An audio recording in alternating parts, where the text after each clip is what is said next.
ഞാൻ ഒന്ന് കോഴിക്കോട്ടേക്ക് പോയിട്ട് വരാം. അവിടെ ഒരു കക്ഷി മതിലിയാടിയിട്ടുണ്ട്. മതിലിയാടി പിടിച്ചുകൊണ്ട് വരുന്നുണ്ട്. യൂത്ത് കോൺഗ്രസ് പ്രവർത്തകനാണ്. പൊക്കി എടുത്തുകൊണ്ട് വരികയാണ്. സിനോജ് നമുക്കൊപ്പം ചേരുന്നുണ്ട്. സിനോജ്, ഈ ജുവനൈൽ ഹോമിന്റെ ഉള്ളിലേക്ക്, കെയർ ഹോമിന്റെ പരിസരത്തേക്ക് മതിൽ ചാടി കിടന്ന കക്ഷിയാണോ? അതെ അരുൺകുമാർ, മതിൽ ചാടി കടന്നുപോയ യൂത്ത് കോൺഗ്രസ് പ്രവർത്തകനാണ്. രണ്ടുപേര് പോയെന്ന് പറയുന്നുണ്ട്. പോലീസ് പിടിച്ച് പുറത്തേക്ക് കൊണ്ടുവന്നതാണ്. ഈ ജുവനൈൽ ഹോമൊക്കെ പ്രവർത്തിക്കുന്നത് ഞാൻ നേരത്തെ പറഞ്ഞതുപോലെ ജെൻഡർ പാർക്കിൻ്റെ അകത്താണ്. നിരവധി ഓഫീസുകളുണ്ട്. ഇതിനകത്തു നിന്ന് കുട്ടികൾ പലവട്ടം പല വഴിക്ക് ചാടിപ്പോയത് വലിയ വാർത്തയായതാണ്. കാരണം സുരക്ഷാ മതിൽ പ്രശ്നമൊക്കെ തന്നെയുള്ള സ്ഥലമാണ്. അതിൻ്റെ ഏതോ ഒരു പഴുതിലൂടെയാണ് ഈ യൂത്ത് കോൺഗ്രസിൻ്റെ രണ്ട് പ്രവർത്തകർ മതിൽ ചാടി കടന്ന് അകത്ത് കയറിയത്. പോലീസ് പ്രധാന കവാടത്തിന് മുൻപിൽ വലിയ സുരക്ഷ ഒരുക്കി നിന്നു. പക്ഷേ JDT കോളേജിൻ്റെ ഒക്കെ വശത്തുകൂടെ ചെറിയ മതിലുള്ള സ്ഥലത്തുകൂടെ യൂത്ത് കോൺഗ്രസിൻ്റെ രണ്ട് പ്രവർത്തകർ അകത്തേക്ക് ചാടി കയറുകയാണ് ചെയ്തത്. അതറിഞ്ഞ് പോലീസ് പോയി അവരെ തൂക്കിയെടുത്ത് പുറത്തേക്ക് കൊണ്ടുവരുന്ന ദൃശ്യങ്ങൾ കാണുന്നത്. പോലീസിൻ്റെ കണ്ണ് വെട്ടിച്ചാണ് ഈ ജുവനൈൽ ഹോമിലേക്ക് കടക്കാൻ രണ്ട് യൂത്ത് കോൺഗ്രസ് ശ്രമിച്ചത്. കാരണം ഈ ഒരു സംശയം സിനോജ്, യൂത്ത് കോൺഗ്രസിൽ ഈ ഒരു ചങ്ങാതി മാത്രമേ ഉള്ളൂ, ബാക്കി പ്രവർത്തകരാരും വന്നിട്ടില്ലേ?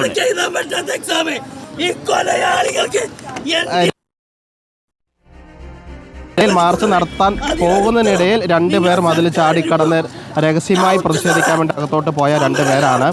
അവരാണ് ഇപ്പോൾ പോലീസിന്റെ കസ്റ്റഡിയിലായി. വലിയ ചെറുത്തുനിൽപ്പാണ് കാണുന്നത്. ഒരു പ്രവർത്തകനാണ് ഇപ്പോൾ പോലീസിന്റെ കസ്റ്റഡിയിലുള്ളത്. തൂക്കിയെടുത്തുകൊണ്ട് വന്ന് പോലീസ് ജീപ്പിൽ കയറ്റാൻ ശ്രമിക്കുകയാണ്. പക്ഷേ അദ്ദേഹം ജീപ്പിൽ കയറാൻ ശ്രമിക്കുന്നില്ല. പോലീസ് ജീപ്പിന്റെ നമ്പർ പ്ലേറ്റൊക്കെ തന്നെ ചവിട്ടി പിടിച്ച് നിൽക്കുകയാണ്. വലിയ പ്രതിഷേധം നമുക്ക് ഒന്ന് കേൾക്കാൻ പറ്റുമെന്ന് ശ്രമിക്കാം. പോലീസ് വളഞ്ഞിട്ട് പിടിക്കുകയാണ്. ആംബുലൻസിൽ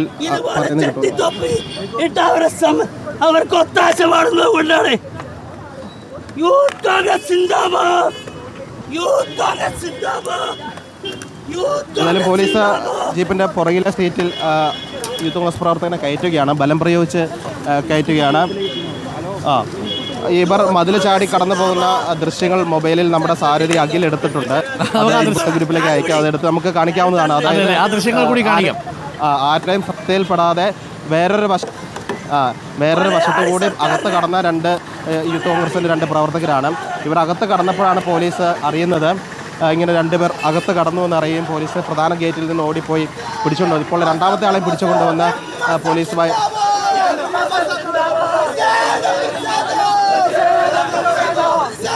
ഇത് ആദ്യം 20ഓളം വരുന്ന പ്രവർത്തകരെ അറസ്റ്റ് ചെയ്ത് നീക്കിയിരുന്നു. ഇപ്പോൾ യൂത്ത് കോൺഗ്രസ്സുകാരെ പോലീസ് പിടിക്കുന്നതിടയിൽ MSFന്റെ കുറച്ച് പ്രവർത്തകർ കൂടി പിന്നാലെ വന്ന് പ്രതിഷേധിക്കുന്നതാണ്. അവിടെ പോലീസ് ഈ ഗേറ്റിൽ വിളിച്ചതിൽ തടഞ്ഞ് ബസ്സിൽ കയറ്റുന്നതാണ് കാണുന്നത്. അതായത് MSFന്റെ പ്രതിഷേധം അവസാനിക്കുന്നില്ല. PK നവാസ് ഉൾപ്പെടെയുള്ള ആളുകളുണ്ട്. PK നവാസ് പോലീസ് ബസ്സിലേക്ക് കയറ്റുന്നത്. PK നവാസ് ഉൾപ്പെടെയുള്ള MSFന്റെ പ്രവർത്തകരാണ് ഇവിടെ എത്തിയിരിക്കുന്നത്. നമുക്ക് ഏത് തരത്തിൽ പ്രതികരണം കിട്ടുമോ എന്ന് നമുക്കൊന്ന് ശ്രമിച്ചു നോക്കാം.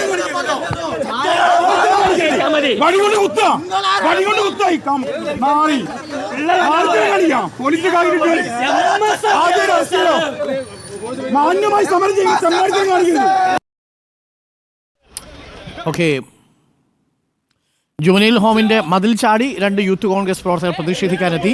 MSF പ്രവർത്തകർ അവിടെയുണ്ട്. PK നവാസ് അടക്കമുള്ളവരെ ഇപ്പോൾ പോലീസ് വാനിലേക്ക് മാറ്റി. ഇത് തെമ്മാടിത്തരം ചെയ്യരുത് പോലീസിലോ. ഇതൊരുത്തരം ജീവനെടുത്തുള്ള സമരമാണ്. നിങ്ങൾ മാത്രമല്ല പരിപാടി. ഓക്കെ, നെയിം ബോർഡ് പോലും വയ്ക്കാതെ പോലീസുകാർ ലാത്തി കൊണ്ട് കുത്തി എന്നാണ് PK നവാസ് അടക്കമുള്ളവർ പറയുന്നത്. അവർ സമാധാനപരമായി പ്രതിഷേധിക്കാൻ എത്തിയതാണെന്നാണ് പറയുന്നത്. ഇപ്പോൾ ഇതാണ് മതിൽ ചാടുന്ന ദൃശ്യങ്ങൾ നമ്മളുടെ സാരഥി പകർത്തിയിട്ടുണ്ട്.